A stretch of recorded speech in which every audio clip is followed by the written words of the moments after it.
Good morning and thank you for joining today's session on the Virtual Village Hall. We're going to be talking about homegrown produce today. Whether you've got an allotment, a small patch of garden, or whether you've just got just enough room for some large pots, you can easily grow your own fruit and veg. I'm going to start by taking you through the allotmenting year, give you some tips of what you could grow for say next year and also what you can still grow now. And then we're going to talk about preserving some of that fruit, especially apples, which are coming off my trees like no one's business at the moment. So we're just going to start by looking at some photos. There's partly, when you sort of talk about the allotment produce and the allotmenting year, then there's definitely a bit of a hungry gap. That's normally kind of those kind of cold winter months and then into early spring. This one was taken on my allotment. I've been attending my allotment for about 16 years now. And this one was taken around April time. So we've still got some purple sprouting broccoli. They can actually still go in now, seedlings. So if you pop along to your nursery, then you should be able to still find some seedlings. They can go in now, along with leeks. So there we've got some purple sprouting broccoli. I also let some of my other broccoli go to seed. That's that yellow flower. And they are edible as well. So you can grow, so flowers can be edible too off some plants. Just check before you do eat them, make sure that they're not poisonous. These ones can then be scattered onto sort of winter salads or even onto rice to give a real hit of colour in those colder winter months, but also to give a little bit of flavour as well. So you get some of that sort of cabbage bitterness flavour coming through with those flowers. I've also got in there some sorrel, which is a herb, a very lemony, citrusy herb. And it's one of my kind of milestones of the year where I can dig up my new potatoes, which I'm going to talk to you about in a minute, some early ones that I grow in the greenhouse, have them with salmon, not grown on the allotment, but still pretty good. And then I make up a sorrel sauce just with butter, sorrel and cream, a little bit of seasoning, and it is just absolutely gorgeous. One of the highlights of my year. And the sorrel leaves are so zesty. You'd think that there was lemon in the sauce. I also grow a few cut flowers on my allotment, and you can see just up in the top left hand corner there is some love in a mist. So that comes quite early on because it self seeds itself, so it's already ready kind of around sort of April time. So that's the sort of start of the growing year. Obviously at that point as well, you're getting all your seeds in, get them grown on your windowsills, in the greenhouse, but also you can start sowing directly into the soil then as well. If we look at the next photo, then we can see you're getting the first early potatoes in. So I actually put a few of my potatoes in very early. Undercover in my greenhouse, I've got some very large sort of, they're kind of like woven refuse bags, almost like a hippo bag, but not as big. And I put those in the greenhouse about probably about sort of January, February time. You can't direct plant those yet in the actual ground. You do need to wait until sort of April before all the frosts are over, but if you can get them in the greenhouse, then you can have extra early potatoes. So I'm normally harvesting my first early potatoes around sort of the beginning of May time. And again, it's one of those highlights of the year. Digging potatoes is one of those where you just like you're searching for gold, and you never quite know what you're going to get, how many you're going to get until you pull the plant, but you dig down and they're coming up to the surface. Yeah, I get really excited about it, and I hope you would too. So if we look at the next photo, this one was also taken in May.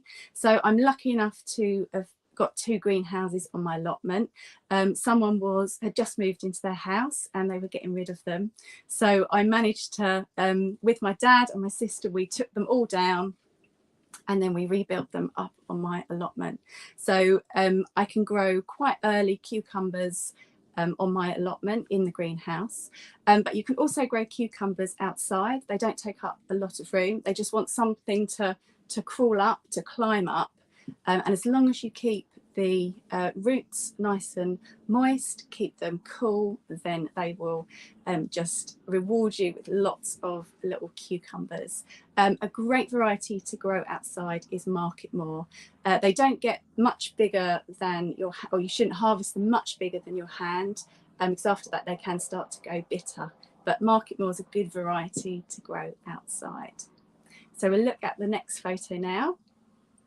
As we go into full-on harvesting time. We often think of harvesting time as sort of September, October, but actually homegrown produce, you're probably harvesting it sort of from, I think this box was picked sort of June time.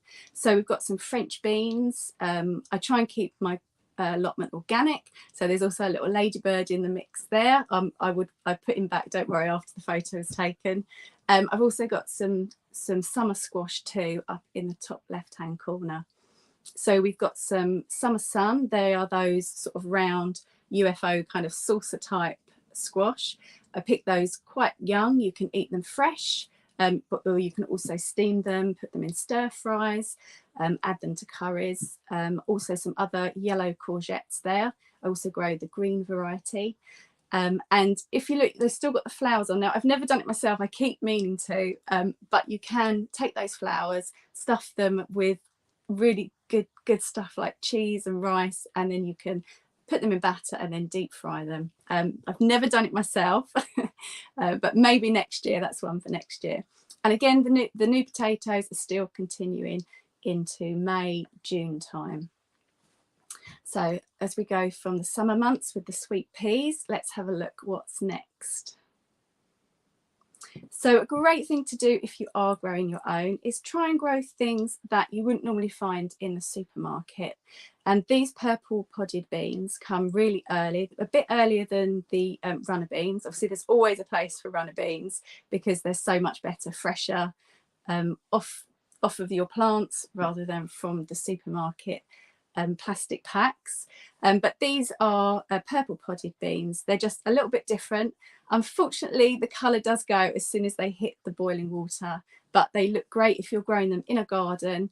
Then they look great climbing up. The flowers themselves are purple, and then the purple beans come afterwards.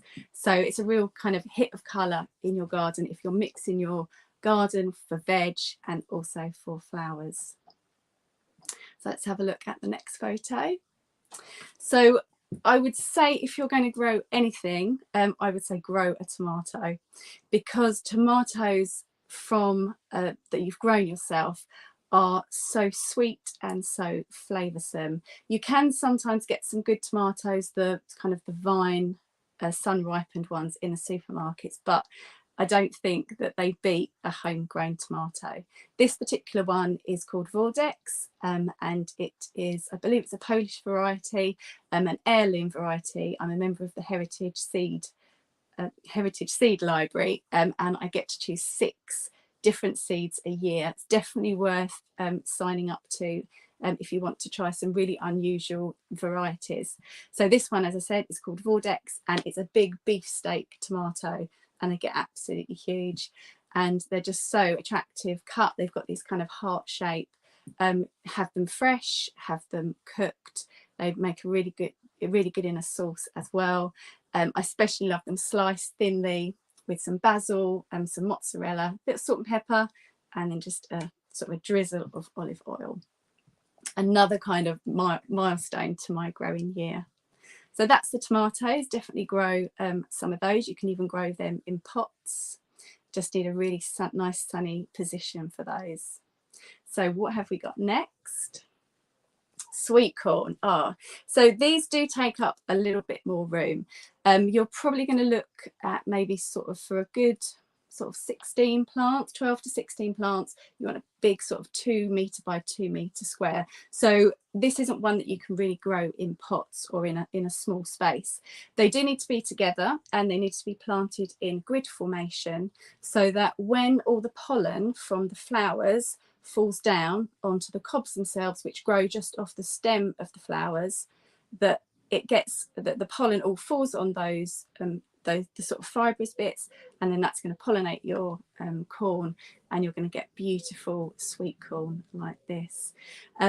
You cannot beat, again, I know I've said this before about tomatoes, but yeah, you really can't beat fresh sweet corn that you've grown, because if you buy it from the supermarkets, then they do, or even from the farmer's market, they do the sugar contents, it starts to lose the sugar content really quickly. But if you can pick it and cook it within about sort of 10-20 minutes, then there's just nothing like it. They are so sweet and gorgeous. Don't put any salt in the water. You're not really cooking it. I kind of think of sweet corn as you're not really cooking it, you are just kind of almost just heating it through. So no salt in the water, because that will make them go a little bit hard. So just in the water, in boiling water, just for sort of five minutes or so. Just make sure they're hot. On the plate, butter and some ground pepper. Oh, absolutely gorgeous. A real taste of early autumn. So let's see what we have next. So carrots can be grown pretty much throughout the year. Even now you can still be sowing carrots. Just double check the variety, the seed packet, just check the variety. It does say that they are sort of an autumn sowing carrot. You can pick them very young, or you can let them grow to a lot bigger. You can even, I've not done it myself, but I have seen packets where it says you can grow them in window boxes. So these are just the small kind of, the variety is kind of a round carrot, and you can grow them in a window box. The reason you can do that is because they're round, they don't need to put down a really long taproot. So you can experiment with carrots even on a windowsill. And then moving on, we noticed that the colours in this box have changed. So we've still got some of the yellow courgettes. We've got the carrots now. We've got the chard in the bottom right hand corner. That's a type of spinach, really expensive in the supermarkets, but so easy to grow, and it just self seeds on my allotment, so I just let it do its thing. And annoyingly, the ones that self seed are always the ones that are the plants that are a lot healthier and lush than the ones that I self sow, that I sow and I mollycoddle and I water. It's always the way, isn't it? And you've also got some of the main potato crop coming through now, those pink potatoes, and also sunflowers. As I said, I like to grow some cut flowers on my garden in my allotment, sort of, so I can take them home. I once read that whatever time of the year you go to your allotment, always come back with something, whether that's just like a single flower stem, you know, just so that you can put it on your windowsill and you can remember your time on the allotment. So that is sort of late, I suppose we're late autumn now, and then we're moving on a bit later in the year. There's still some stuff that's coming. So if we have a look at the next photo, then the chard is still well and truly going into October. Mine runs right through the winter. I can pick it all through the winter, and then as we kind of come into sort of late spring, it starts to bolt, it'll set seed. If you don't want it to seed, then make sure you take the seed head off. You can take the whole plant out, put it on the compost. But if you want it just to self-seed all around your garden, then just let it do its thing. These, with the chard, I grow something called, the variety is called Rainbow Lights. So I get different colours. That stem is so bright. So some are like yellow, some are almost a neon pink, white ones in there, and then this gorgeous kind of ruby red. And how you cook these, you cook it as almost two separate vegetables. So the leaves cook down very quickly, like spinach, and they've got a lot stronger, earthier flavour. My husband doesn't actually like it, but I do. I really, really love it. A little bit of salt and pepper on it. But first of all, you take off the stem. You start cooking that, chop it up like almost like celery. Start cooking that first, just boiling it up, and then for the last few minutes, you just pop the leaf part in, and that means that you're not wasting any of the plant. But the stems do take a bit longer to cook than the actual leaves themselves. But it's a great hit of colour on a really cold wintry day, and you feel like you're eating something really healthy and sort of full of good things. So as we go into late autumn, we can look at the next photo. And we see those kind of golden days, the long shadows as the nights are drawing in. And it's time to harvest all our winter squash, our pumpkins. I love growing pumpkins because, number one, they take up quite a lot of space, which is great for my allotment because it's quite big. And also they come in so many different varieties and different flavours. So you can actually grow these in a really good sized pot as well. Very easy to grow. You start them off around sort of April, May time, just one seed per small pot. Once they've grown, pop them onto larger pots, keep them well watered, well fed, and they will give you these gorgeous results at the end of the year. And I actually always keep a few back, and I've got a big kind of large terracotta fruit bowl, and I put them in the fruit bowl, and they're a gorgeous reminder of some lovely golden autumn days throughout the winter months. And so I just keep them as display. They last into the new year like that, and then I'll just cook them in the new year, so we'll get to use them. So that's a brief snapshot of my allotment through the year. Now, I would just like to say, for transparency reasons, please don't think that I have an absolute perfect allotment. It is a lot of hard work, allotments, lots of weeding, lots of watering. And I must admit, this year has been really difficult with not having a lot of rain. And I've also been very busy with work, so I haven't been able to go up there too much to water as much as I would like. So please don't think that I do have this perfect allotment, but it's amazing how much you can grow in such a small space. Although I haven't been able to spend the time that I wanted to this year, I've managed to get some lovely produce off of it, some courgettes, some beans, some tomatoes, some potatoes, and also some apples. And that's what I'm going to talk to you about now. So I've got 3 varieties of apples on my allotment. I've got this red one here, which is Discovery. So it's one that you've probably seen in the shops. It's a gorgeous, crisp and sweet apple. And I love it the way that the skin bleeds into the flesh as well. So you get this pink flesh too. That's a great eater, but not a very good keeper. So I'm going to show you how you can preserve any apple at all, but great for Discoveries, great for apples that don't keep so well. I also grow this one is James Grieve. It is an eating apple, but it does work really well as a cooking apple. It's nice to have a cooking apple too, so you can make your apple pies with all the cinnamon and then the cream, and also your apple and blackberry crumbles. And also I grow another one called James Ross, which is, I'm not going to move that because I think everything will fall over, but it's got a slight kind of red tinge to it. Charles Ross, sorry, I think it's a James Ross, yeah, James Grieve and Charles Ross. So it's great to have sort of a different variety of apples for different uses. So I'm going to show you now how to preserve your apples. If you don't have an apple tree in your garden or where you grow your fruit and veg, then don't worry.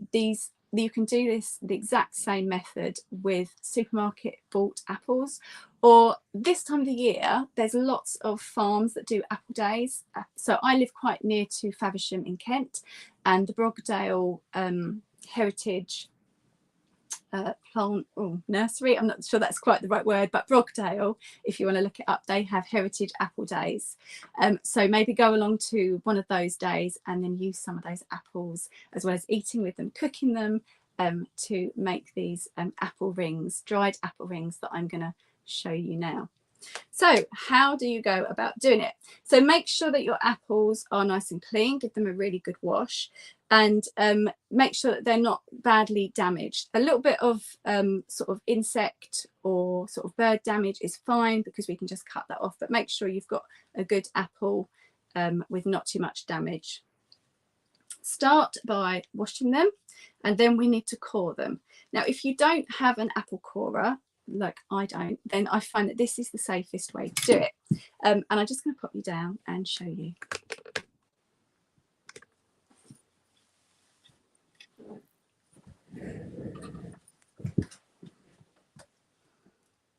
So I slice my apple in half with a really sharp knife.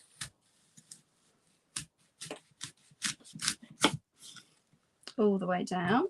So you get that lovely kind of star shape, and then turn it over so you've got the flat side on the board, and then just cut round, rotating the apple as you go.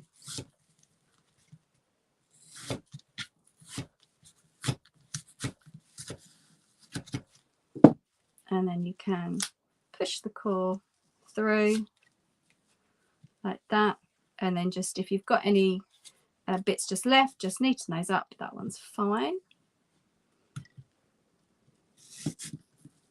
And do the same on the other one.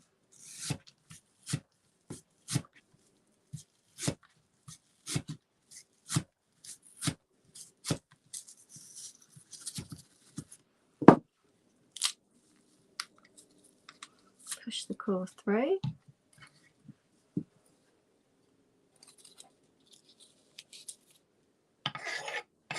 Neaten it up, and then the core can go in the compost bin.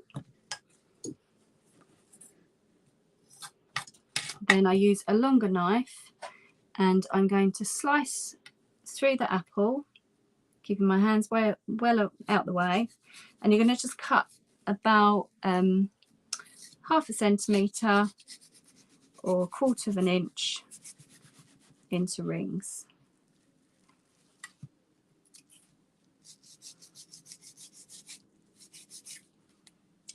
There we go. And in a bowl here,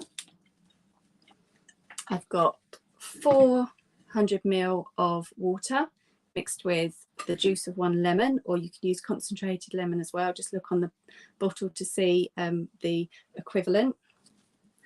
And that's just going to go into my water and lemon mix, and that's going to make sure that they don't go brown. So carry on cutting.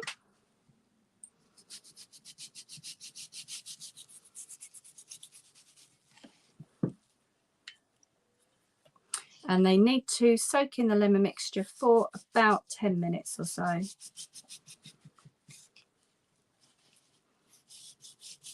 Now these snacks are very low in fat. The apple rings are very low in fat. They're high in potassium. It's always also a great way to save money, because in the shops they're about 250 grams, cost about £2.50. So when you think about the price of an apple, you're saving the pennies too. They're good for putting in lunch boxes and snacking, or for putting on your porridge in the winter days when you just kind of need a real hit of kind of golden autumn sun.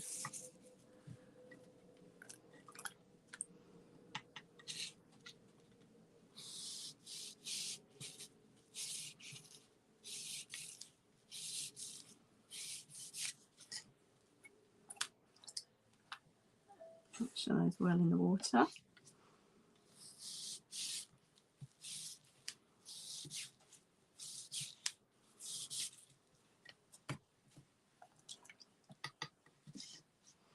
So I won't use that. I'm just going to take that bit off, see how far it goes in. That's just a little bit of bird damage, I think. So that's fine.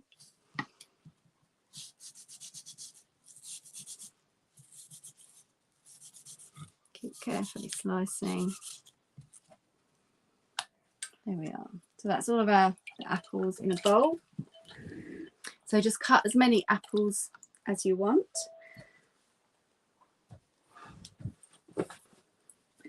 And then here's ones that I cut earlier. So they've been soaking in that lemon mixture.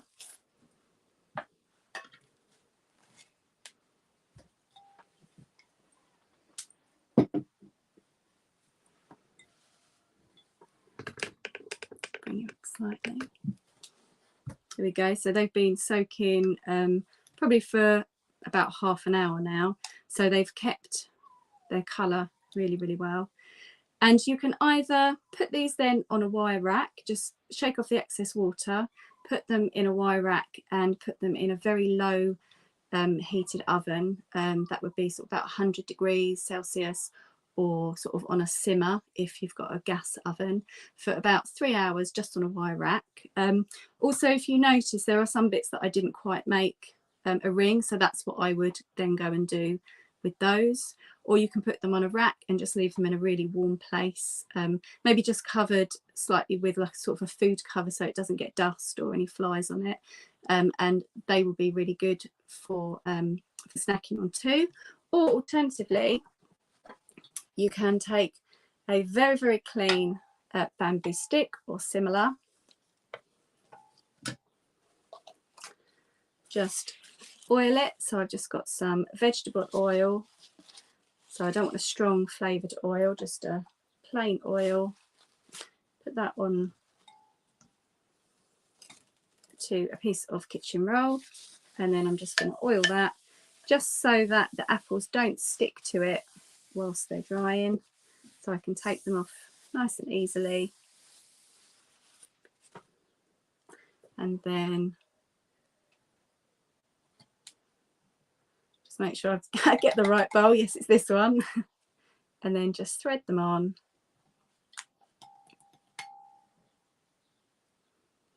And then you can hang those up somewhere really warm. So I've got a loft room. That's this room, which does get really warm in the summer. So I'm going to leave them to dry up here for about 3 days.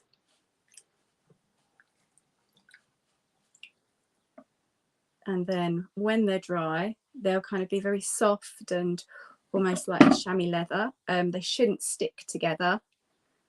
So that's how you know that they're completely dry.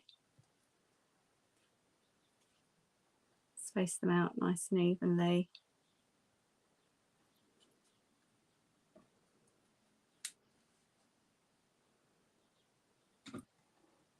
So the rest are just my bits, so I'll put them just on a metal grill, a metal sort of tray. And that's it. And then once they're dry, they can be packed into just an airtight container. So either go for sort of a Kilner jar, a Tupperware, or just into a nice tin. And they'll keep for about 6 months. Keep them in a cool, dark place, just in the cupboard for about 6 months, and they'll last probably even a bit longer than that. But I would sort of say they're probably best before is their 6 months. So I didn't actually come up with this recipe myself. I got it from this book here. It's called The Edible Garden. It's by Alice Fowler. You may remember it was a BBC series a few years ago. And if you are mixing your flowers with your vegetables, maybe in your garden or even sort of on a patch of ground you've got, then this is such a good book. And it's got all about how to grow things, your veg, your flowers all together. And then it finishes by talking about how to preserve things. And this is where I got that apple rings recipe from. So a really good book if you're wanting to get into growing. It's a great for beginners, sort of, as well as enthusiasts and sort of anyone who loves gardening, even if you've been gardening for years. It's a really great one.